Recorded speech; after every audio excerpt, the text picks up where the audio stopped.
ছাত্ৰ ছাত্ৰীসকল প্ৰথম ইউনিট টেষ্টটো তোমালোকৰ ভাল কৰিবৰ কাৰণে সৰ্বপ্ৰথমে তোমালোকৰ সিলেবাসটো কি হয় সেইটো তোমালোকে জানি থব লাগিব। সেইবাবে আজি আমি তোমালোকৰ যে নিউ সিলেবাস কি হ'ব তোমালোকৰ আগন্তুক প্ৰথম গোটৰ এক্সামৰ কাৰণে সেইটো আমি চাবলৈ গৈ আছোঁ।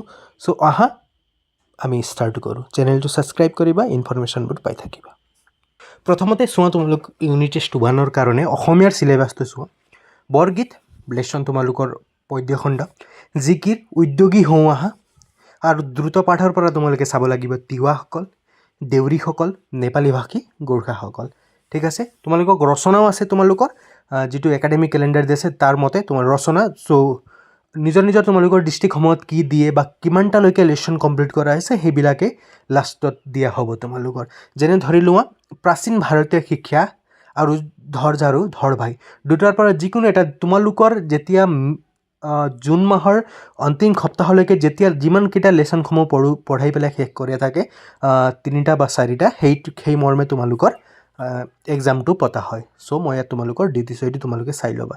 নেক্সট তোমালোকে ইংৰাজীৰ কি চাবা? ইংৰাজীৰ চাবা তোমালোকে a letter to God, Nelson Mandela, Coorg, Amanda আৰু a tiger in the zoo. আৰু কিছুমান ডিষ্ট্ৰিক্টত চোৱা, যেনে আমাৰ ডিষ্ট্ৰিক্টত এতিয়ালৈকে বৰ্তমান কুৰ্গ লেচনটো কমপ্লিট কৰা নাই।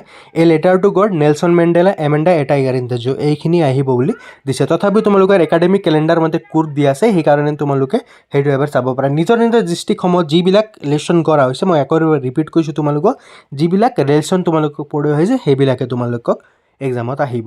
ঠিক আছে, চ' এইটো একাডেমিক কেলেণ্ডাৰ মতে যিবোৰ দিয়া আছে মই সেইটো তোমালোকক দি দিছোঁ। টেন্স চাবা, ডিটাৰমিনেণ্টছ, লেটাৰ ৰাইটিং, ছাবটেন্স ৰাইটিং এইবিলাক তোমালোকৰ ইংৰাজীৰ তোমালোকৰ চিলেবাছত পৰে। ঠিক আছে, নেক্সট তোমালোকে চাব লাগিব মেথছৰ।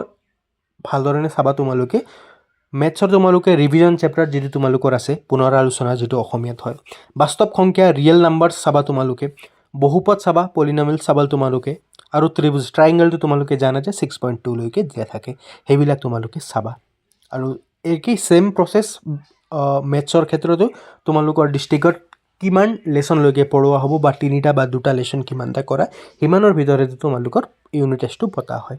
ইমান বিশেষ ভাবিব লগা নাই। ইউনিট টেষ্ট হয়, 50 নম্বৰৰে চিম্পল এক্সাম লোৱা হ'ব। কিছুমান ডিষ্ট্ৰিক্টত 25 মাৰ্কৰো লোৱা হয়। ভালদৰে তোমালোকে এক্সামটো দি দিবা। ঠিক আছে, নেক্সট তোমালোকৰ টপিকটো হৈছে বিজ্ঞানৰ। এতিয়া বিজ্ঞান বিষয়ৰ তোমালোকৰ চাব লাগিব কি কি তোমালোকৰ গোটেইকেইটা লেচনসমূহ ইয়াত দিয়া আছে। ইয়াৰ ভিতৰত তোমালোকে চোৱা, মেইনলি তোমালোকক আহিব জীৱন প্ৰক্ৰিয়া, যিটো অধ্যায় নম্বৰ 6, যিটো হৈছে তোমালোকৰ জীৱন প্ৰক্ৰিয়া, যিটো ইংৰাজীটো লাইফ প্ৰচেছ হ'ব। সেইটো তোমালোকৰ যে একাডেমিক কেলেণ্ডাৰ মতে সেইটো আহিব। নেক্সট তোমালোকে চাব লাগিব অধ্যায় নম্বৰ 10, যিটো হৈছে তোমালোকৰ পোহৰ, প্ৰতিফলন আৰু প্ৰতিসৰণ, মেইনলি 2টা। ঠিক আছে, তাৰপাছত তোমালোকে যদি তোমালোকৰ ডিষ্ট্ৰিক্টসমূহত অধ্যায় নম্বৰ 9 বংশগতি আৰু ক্ৰম বিকাশ, আৰু লগতে মৌলৰ পৰ্যায়বৃত্ত শ্ৰেণী বিভাজন 5, 6, 9, 10 এই 4টাৰ ভিতৰত তোমালোকক যিবিলাক পঢ়োৱা হয় এইবিলাকে তোমালোকৰ এক্সামত আহিব। ইয়াৰ বাহিৰে আৰু নাহে। লাষ্ট এইটোৱে। আৰু এটা কথা মই তোমালোকক ৰিপিট কৰিছোঁ, যিটো যেতিয়াৰ পৰা তোমালোকৰ ক্লাছ হৈছে এপ্ৰিল মে যেতিয়াৰ পৰা তোমালোকৰ ক্লাছ সম্পূৰ্ণভাৱে ষ্টাৰ্ট হৈছে, তাৰ পৰা বিফ'ৰ এক্সামলৈকে যিবিলাক লেচন কৰোৱা হ'ব সেইবিলাকে তোমালোকৰ এক্সামত আহিব। ছ'চিয়েল ছায়েন্সৰ কাৰণে তোমালোকে চোৱা, পলিটি, ইকনমিক্স, হিষ্ট্ৰী, জিঅ'গ্ৰাফী 4টা যিটো খণ্ড আছে তোমালোকৰ, পলিটি আৰু ইকনমিক্স একেটা খণ্ডতে আছে। একটা চেপ্টাৰ, প্ৰথম যিটো হ'ব তোমালোকৰ সেইটোৱে। হিষ্ট্ৰীৰ পৰাও প্ৰথম চেপ্টাৰটো আৰু জিঅ'গ্ৰাফীৰ পৰাও ভূগোল খণ্ডৰ পৰাও প্ৰথম চেপ্টাৰটো। কিছুমান ডিষ্ট্ৰিক্টত ছেকেণ্ড লেচনো আহে, যোৱাবাৰ আহিছিলে সেইবাবে মই লিখি দিছোঁ। কিন্তু তোমালোকে একে কথা, যিবিলাক তোমালোকৰ এক্সামৰ আগলৈকে যিবিলাক তোমালোকক পঢ়োৱা আছে সেইবিলাকে আহিব, তাৰ বাহিৰত আৰু একো নাহিব।